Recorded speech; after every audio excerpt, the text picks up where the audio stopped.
अब नेक्स्ट मैं बताऊंगा कि एक नॉर्मल पर्सन है वो कैसे फाइंड आउट कर सकता है कि उसको फ्यूचर में हार्ट का कोई इशू आ सकता है, कोई भी कार्डियोवास्कुलर डिजीज हो सकती है, उसको हार्ट अटैक आ सकता है, कार्डियक अरेस्ट हो सकता है, या कोई भी अंडरलाइंग डिजीज चल रही है। तो उसको फाइंड आउट करने के लिए एक सिंपल सा टेस्ट है, आप सब लोग परफॉर्म कर सकते हैं उस टेस्ट से कि क्या आपको भी फ्यूचर में हार्ट अटैक आ सकते हैं।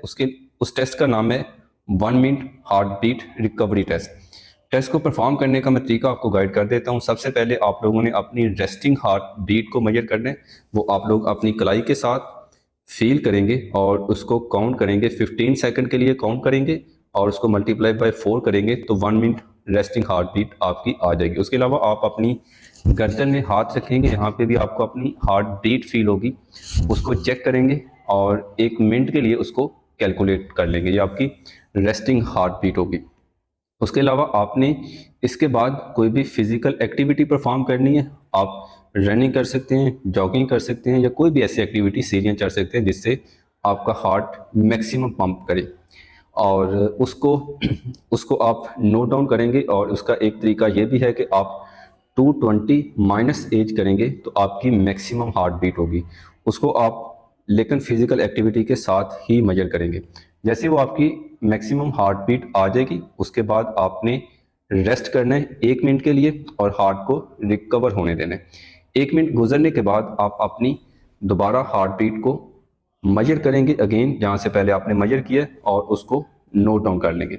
अब आपके पास दो हार्ट बीट होंगी, एक मैक्सिमम हार्ट बीट और एक 1 मिनट के बाद रिकवरी हार्ट बीट। अब आपने ये करना है कि मैक्सिमम हार्ट बीट से रिकवरी हार्ट बीट को माइनस करना है और आपके पास एक वैल्यू आएगी। मिसाल के तौर पर आपकी मैक्सिमम हार्ट बीट 130 है और 1 मिनट के बाद जब आपने दोबारा हार्ट बीट फिजिकल एक्टिविटी के बाद चेक की तो वो 120 है, तो एक वैल्यू आएगी 10 की। अगर तो ये वैल्यू 12 या 10 से नीचे होगी तो आपको हाई रिस्क है कि आपको कोई ना कोई कार्डियोवास्कुलर इशू चल रहा होगा या अंडरलाइन कोई भी हार्ट की कंडीशन चल रही होगी।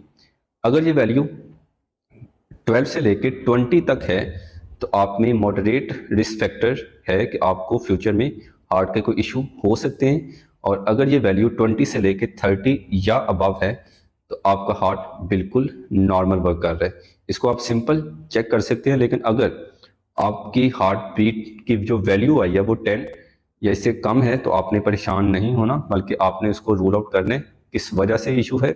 आपने किसी कार्डियोलॉजिस्ट को चेक करवाएं और उसकी प्रिवेंटिव मेजर करें, अपनी डाइट में चेंजेस करें, अपनी वॉक स्टार्ट करें, एक्सरसाइज स्टार्ट करें और अपने हार्ट को मजबूत बनाएं। शुक्रिया।